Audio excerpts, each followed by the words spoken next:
Hey there, Siobhan Lindley here, CEO of Women Evolution and creator of the Forbes interview series Rising Leaders. I am here today with Danielle Lavolsky. Is that how you say your last name? Yeah, Dietz Lavolsky, kind of. Yeah, you got Dietz it. Lavolsky. All right, okay, perfect. It's a tough one, yeah. We're in San Diego, California, and headquarters of Nutso. Correct. And if you aren't familiar with this brand, if you haven't seen any of these, which I don't know how it's humanly possible if not, it's in Costco, it's in Whole Foods and everywhere. We're obsessed here in San Diego because obviously it's a local organization, but all around the world. Mm-hmm. You can get this product anywhere. So if you're a Nutso fanatic, let me know. Put some comments here if you know Nutso, if that's what you like to eat every day. I know that I've spread your love to Oklahoma because my family comes and they have to have it now. So after this interview today, you're going to have an opportunity to interview Danielle yourself and ask questions that maybe come up out of this interview that you'd like to know about her. Maybe it's in regards to the stories that she's going to tell today or anything about it. It's going to be your direct access to her. So this article is now live, so if you haven't watched it or read it yet on Forbes, check out the link, and then within the next 72 hours we're going to be hosting a live Q&A and you can have direct access to Danielle. So make sure you like my page so you can be notified of exact time, and we hope you like the piece that's on Forbes, but right now you're getting behind the scenes action on the interview. So we're going to get started, and I love how much your personal story is weaved into absolutely every single thing that is in the Nutso story, from the website to the back of the boxes. And I think that's been a really important, critical component to why people feel connected and probably bond with your story and the mission behind it. But tell me about your background, and if people haven't read your website, where did you grow up, and how did you kind of get where you are today? It's not very typical, for sure. I mean, I don't know, about your background, but I know I don't have a very typical background. So I grew up on 140 acres, almost sounds like Little House on the Prairie-ish, but in Pennsylvania. So I grew up in New Jersey. I have a younger sister, and it was pretty woodsy, and I ran around in the summertime with bare feet and climbed trees, and we did a lot of work. So it was very unique.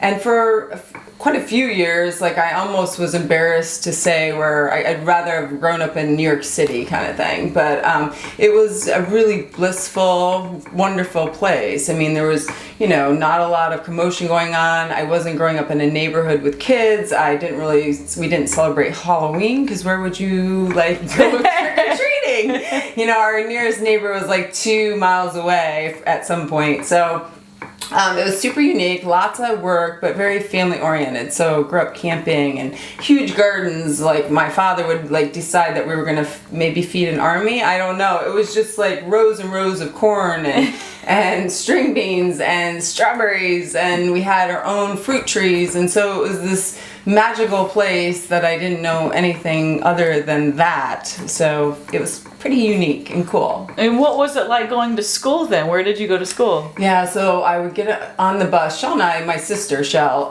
just talked about this. I just saw her a few weeks ago in Peru, and we were reminiscing because I was like, how long were we on the bus? So we would get on before 7 o'clock, and classes started at 8. So over an hour on the bus, and it was, if you drove, it was over a half hour to get there. So it was in a small town, not in the town that I grew up in, but another town over. So it was quite a ways away, and it was really, that was the first time that I can remember that having this weird I couldn't kind of figure out what was going on, because my parents, even though we were isolated in some respect, had tons of friends over. I was around probably more boys than girls at the time. And so it wasn't that we weren't interacting with other kids, because my parents loved to entertain and my mom liked to cook. And so that was always a part of my life. But it was when I went to kindergarten, that was the defining moment that I just remember dealing with women.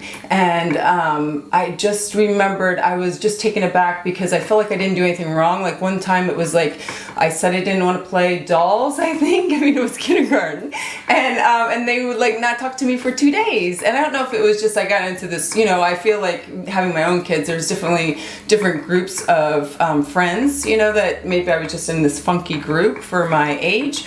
But whatever it was, it definitely kind of gave me a pause. And like, I felt like I couldn't be myself. And I felt like I was constantly trying to figure out how to get their approval. I think that's, and to be liked, right? We all want to be liked, especially in kindergarten.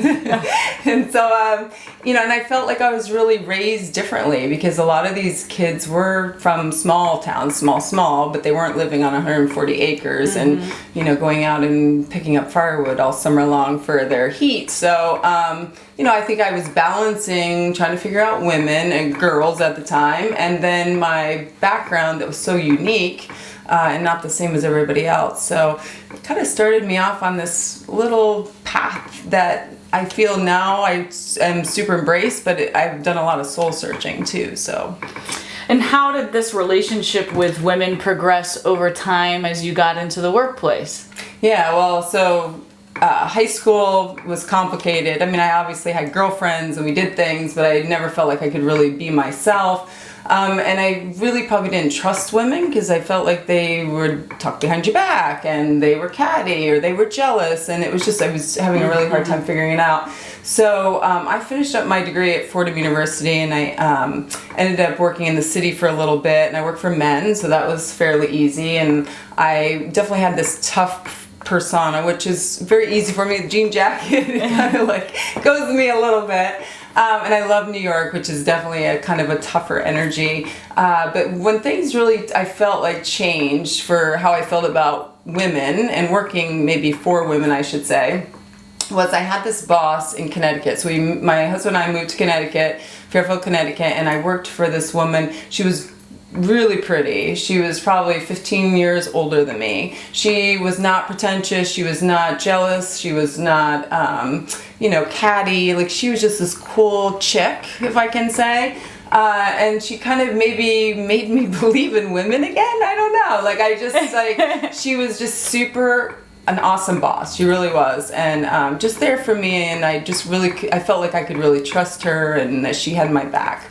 So that was probably the turning point. And then when my husband and I and our daughter moved out to here, San Diego, I worked for two women in radio. I sold advertising. And again, I get to kind of fine tune my skills, and sales is my background, so I've dealt with a lot of women as, my customers as well. And so I think the biggest thing was just me being okay with who I am and kind of embracing that, and then also figuring out how to work with women. Mm-hmm.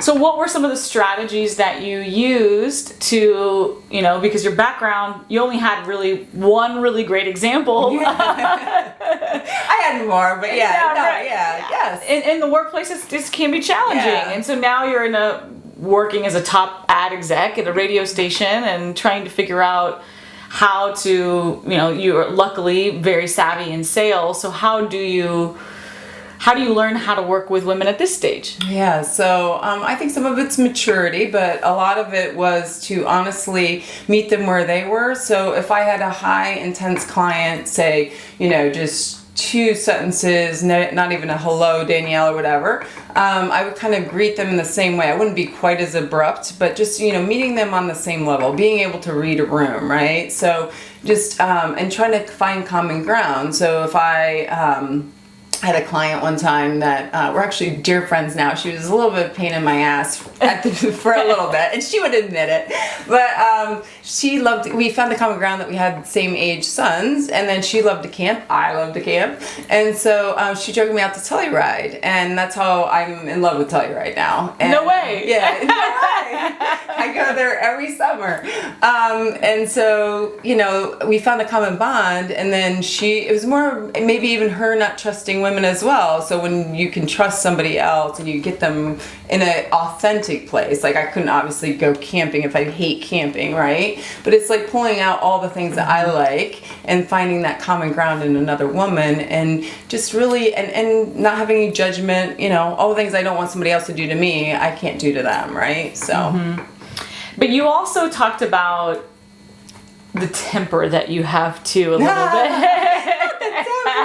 New York City, Danielle. Oh my gosh, yeah. Well, that was in my 20s. I mean, so tell me about New York Danielle, I guess, like you like to call her. I had a great boss. He was a male, and he worked at Hachette Fellow Pocky magazines and Road and Track, and he was really, I mean, he's still alive, and I adore him. And he was probably, as a mentor, my other fond mentor, just to kind of help with the New York City Danielle a lot. And you know, she was tough. I mean, she comes out every once in a while. I won't tell you that she's hidden, but I find that I don't think I'm as authentically me. I maybe was using her more of a buffer, just so I didn't have to get hurt from, you know, women or whoever.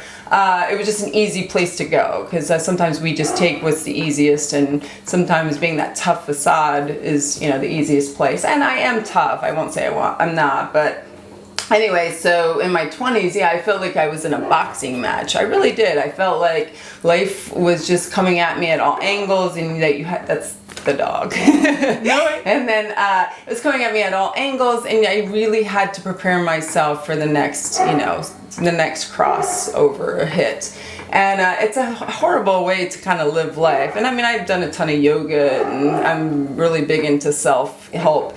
But New York City Danielle was definitely prominent in my 20s. And but I just find that if you get that confrontational, or you're just constantly, if I come at you with more of a like this, you're going to be more like that as well. You know what I mean? I just found through sales and marketing that I got to be more chill, need to do more meditation and yoga, but it's better for me. And I still bring her out if I need to, which I still do as the owner of my own company and CEO. Every once in a while, she has to, you know, raise her head and come out a little bit. Then I push her back into the bus again a little bit, and she's good. So she was developed because of probably your relationship with, you know, starting out from the beginning. Yeah. So I mean, I was always tough, but the New York City Danielle, I can almost guarantee you, was from, I know it sounds silly, from kindergarten, and just my experience with friends and trying to have friends and of the same age, and trying to figure out women, that I had to have this tough facade. I really did. And so it was just an easy way to cloak myself and feel like I could kind of survive, as crazy as that might sound. But I think high school years can be really hard on us, and I think sometimes we take a lot of time to try to figure that part of our life out, because it is so detrimental on who we are, right? And did that personality, when you first got into the workforce, yeah, will you lead with that a little bit? Yeah, so that's why I talk about the guy that was my first mentor in New York City at Road and Track. He would try to, like, he told me never to burn my bridges. You know, things like that. That was New York City Danielle. Because if I saw an injustice or I thought something wasn't fair, I might just come at you right away, right?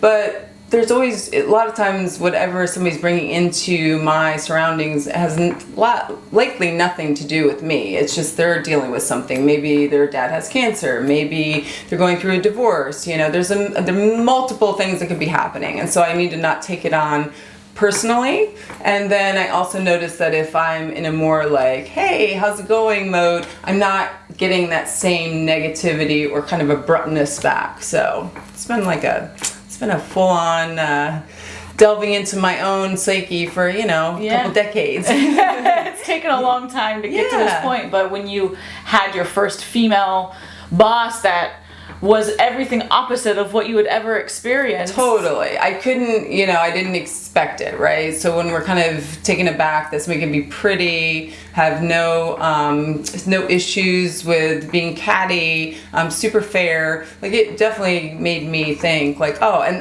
that's the boss I want to be, right? Because we all know of women bosses that feel like they have to have the iron fist, and that's something I never wanted to do, is, you know, be a boss like New York City Danielle. But, you know, it's just like, because I didn't like working for that, right? So I didn't want to be that. And then when I saw that you really don't have to be that way, like, you can, you know, still be, I think women as women, like, the fact that we can be feminine, but then pull in masculinity is quite, I mean, that's really nice, isn't it? Because absolutely. I'd rather be both than just have to be masculine. And I don't think sometimes men have that same option, which gives us the benefit, you know? Absolutely, absolutely.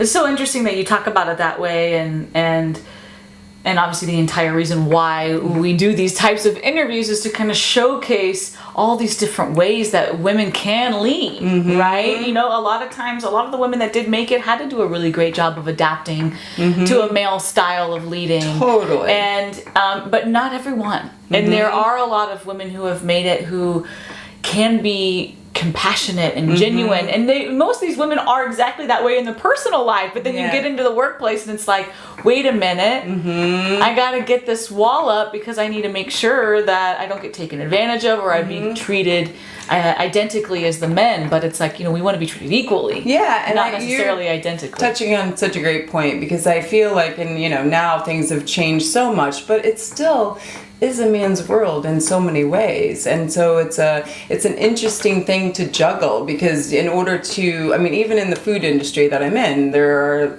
tons of men that own their own business, right? Or that are running businesses. I mean, look at the big players like General Mills, Kellogg's, like they're all, you know, Hanes Celestial, it's all men.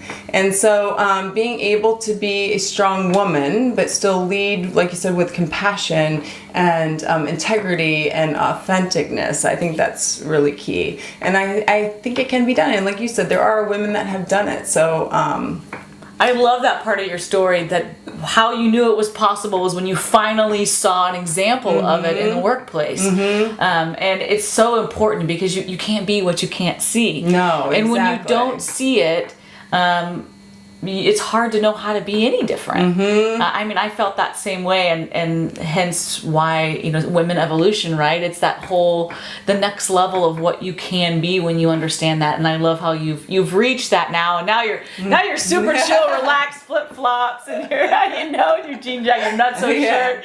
You're all, you know, you couldn't be any more authentic, right? Yeah, well, thank goodness, right? I mean, we all want to kind of be authentic, and it's, I hope to be what that woman was to me. I hope I can, you know, give other women the, you know, that they can be authentic and be still a female, feminine, and still lead with compassion and authenticness, and they're not gonna, and they still run their own companies. I mean, I think that's so important.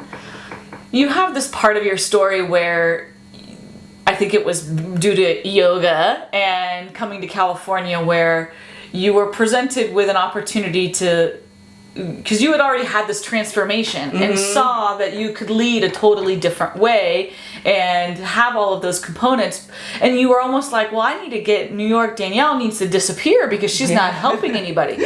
So tell me about that story, because I love that, because it's such an important component. Yeah, it was pretty phenomenal. So if you're from San Diego, you know Katie Brower, and she's amazing. So I was taking one of her 200-hour classes. I'm sure you know her. Well, she was our first interview for this series. Okay. So I know her quite well. I love her. So anyway, she, I think we were the first yoga training class that her and Danny did, or the second, I don't even remember. It's been a few years now. But, you know, I've told you I'm really into self-help. And so before I even moved to California, reading tons of books and stuff, and we're always trying to eradicate what we think is a negative about ourselves, something that we don't like. And so, you know, nobody wants to yell or scream or get so upset that you're, you know, in this kind of rage or whatever. So I was trying to eradicate it, and then I was doing the yoga training. I had gone to this like one night workshop at another place, and they were all about like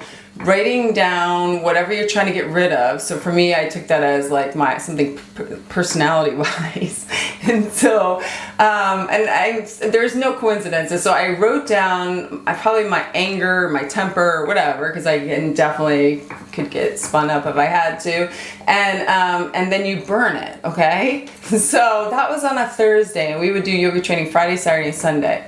I swear to you, and I'm not joking, and my husband probably wouldn't remember it, but he could attest to this, that it was crazy. So I burn it, and then I don't even remember what was going on in my life, but I was yelling and crazy so much for the next like 24 hours that I was hoarse. I go to yoga training, and Katie has this was what we talked about that weekend, was basically personalities on your bus. And I love this part of the whole yoga training. And it was just that you don't want to get rid of any one personality that you have. Like, you want to embrace them all. You just don't need that one driving your bus all the time. And I use that analogy all the time, because every once in a while I can kind of feel New York City Danielle coming up to get in the driver's seat. And I'm like, no, you can just sit back for a little bit longer, you know. But when I need her to, I let her take the driver's seat. But what happened was I went hostage. So I tried to kick her off my bus.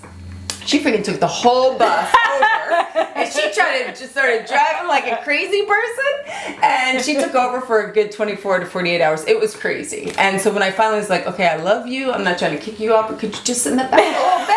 Then she was fine. So it was pretty wild. But yeah, it was, and I think that's so important. We don't want to get rid of any part of ourselves because we might need it. We just might not need it as frequently as we thought we did, you know. Yeah, and it's being very thoughtful around when and how you leverage that part of your personality. And it's the beautiful thing about being a complex, you know, woman and in business and all the amazing competitive advantage that it is. But it can be when our emotions get ahead of us because we are so passionate about what we do. Sometimes those other personalities pop up faster than we would like to. So totally. I love how you've been able, you did that transformation you had to try and kick her off first. Yeah, I did. I tried to kick her all the way off, man. She does not go. She's very tough. Yeah. It was adorable. But, you know, and I use her once in a while. And every once in a while she rides a little too long or drives a little too long, but it's all good.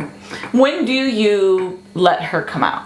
If my kids don't listen. No, I'm just joking. No, I'm not joking, really. I'm still a parent that's still trying to be perfect. No. So if I'm in a situation and I feel like I've seriously tried all angles and either I'm kind of getting blown off, I'm talking about my business now, or if, so I have had to use her, you know, again, try to stay professional. You don't want to get too crazy.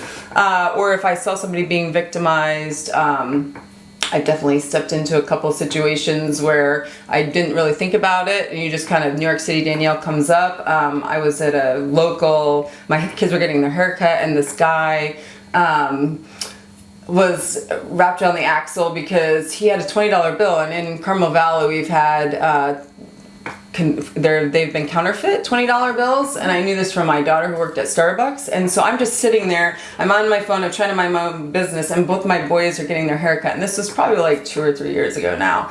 But I'm like, and I'm not really listening because I'm trying to, you know, do emails and everything else. And he has gone up to the cashier, and she's saying, "I'm sorry, sir, but we can't take your $20 bill." And he gets belligerent with her, and she's in a position, I don't know what this clicked something with me, but she's in a position where she can't really tell him that, you know, she's trying to be polite, and she's polite. And he is like, "I'm never coming back here," and he just starts ranting and raving. And finally, I couldn't even, like, I've done this in my past before, but like, I'm thinking if I'm gonna get involved, and then I'm already, something's coming out of my mouth, and so I yelled. I was like, "Hey," I go, "knock it off." And I probably said that loud, and both of my boys, like, they turned to me, and I was like, oh shoot. And I was sitting, and you never, you know, like when you're saying New York City Danielle knows you really don't want to sit, but I didn't want to escalate either. And he turns to me slowly, and he's like, and I go, "She's just doing her job." I'm like, there's $20, you know, counterfeit $20 bills floating around Carmel Valley. It's nothing to do with you. You know, and I kind of got into this, like, I get kind of like that. And so, then there was a guy getting his haircut, and he kind of backed me up. He's like, "Yeah, dude, that's not cool." And then that guy who was being a pain in the ass turned to the woman, apologized, and then as he walks out the door, he goes, "Thank you. I didn't realize I was being quite so ridiculous," or whatever he said. Yeah. So it turned out well, but like, that's what I'm talking about. New York City Danielle can definitely can come out. Yeah, you know how to manage the line. Yeah, I guess. I don't know. Well, thank you so much for sharing so much of your story. And I mean, obviously, Nutso, if you're not familiar with the brand, I mean, these are all the amazing different, some of them, you have all sorts of new stuff coming out all the time. Yep. But we got new bars that are coming out. I'm going to use some of these. They're super yummy. Collagen in the refrigerated section, 50% of Nutsos in each one. Wow. Yeah. So I'm excited. On those, and they're amazing. I mean, I know I made them, and that sounds really bragging, but they really are. But you've also incorporated, and since, you know, we have a couple minutes, a big part of Nutso and why you created it, you have a nonprofit attached, Project Left Behind. So do you want to talk about that for a minute? Sure, just so people want to know about it? Yeah, so we just got back from Peru, and Well, the whole story of Nutso is creating this in my food processor because our son Greg, who's now 18, but he was 3.5 at the time, and he was vitamin deficient. We got him from the Ukraine. We adopted him from there, and he was in the 5th percentile on height and weight and had a lot of issues with chewing and swallowing. So I was trying to come up with a complete protein. I knew enough, just enough to make me crazy, I guess, about nuts and seeds, and I knew if I combined peanuts with nuts and seeds, I'd make a complete protein. So I actually made this in my food processor, put it on a banana, and he would eat it. So when I finally decided to get into the nut butter business, and of course I wouldn't ask my parents what they thought because they would have thought I was crazy. It was kind of a no-brainer. My husband and I wanted to keep, we adopted another little boy, Matthew, who's now 14, but he was 1.5. And you want to kind of keep adopting because you go over there for 3 weeks and you kind of get to meet all these kids, you understand the plight and what's going to happen to them if they don't get adopted, but that's unrealistic as well. So it was a no-brainer that we wanted to start our own 501c3. We wanted Nutso to obviously support, so many percentage of whatever's purchased goes to the nonprofit. It's called Project Left Behind, for all the kids left behind. And then, but we also wanted, if anybody from the outside wanted to donate as well. So we made it a 501c3. And the reason we did that is, number one, I wanted to be involved. I wanted to be able to go to every project, every orphanage and children's home that we were going to support and make sure that it was legit and the money's really going to the kids. And my husband and I feel very strongly that we wanted 100% that was donated goes to the projects. We understand there's overhead and big organizations, but it's just something that we wanted to be able to do. So if I fly to India, it's Kevin and I pay for that. It's not something that comes out of the nonprofit. But we just got back from Peru. So my sister, who also works for Nutso, she's the marketing director, she had this great idea a few years ago. She was with me on one of my trips to Peru to check out an orphanage that ended up not working out. And it was so life-changing for her. She has 4 boys, if you can imagine. And so she wanted to bring women with us. And I'm like, oh my gosh, it goes with our story. And I still, to this day, I'm like, oh my gosh, we had 18 women. Wow. So we just got back and we go down and we work at a project that we are supporting in the Sacred Valley. They sanded, we cooked food, they weeded gardens, they painted rooms. And then we go to Machu Picchu. So we make it all about just empowering women to kind of get back to who we are and be authentic. And, I want Nutso to be a lifestyle brand. Be Nutso, be yourself, be who you are and own it. So that's it. Wow. Well, thank you so much. No, thank you. And you brought a whole new meaning to Nutso now to me. It's New York Danielle. I'll look at another jar and not think of that story, right? I won't. That's so beautiful. No, but thank you for sharing that with us. Thank you. And if you have any questions for Danielle, you can put them in the comments below, and we will get to them live during our Q&A 72 hours after the Forbes article is live. So that if you're watching this video, it is live, and you can click the link right now to check it out on Forbes. See what you think, ask any more additional questions, and then you'll be able to have your chance to be the interviewer to Danielle shortly. So make sure you like my page so that way you can stay up to date. And the entire purpose around the Rising Leaders series is, again, to just give everybody a wide range of perspective on what female leadership really looks like and what the future of female leadership is. And that's what Women Evolution is all about, and my life's mission and purpose. And so hopefully you enjoyed this and more articles and series to come. So thanks so much, and we'll see you, and thank you for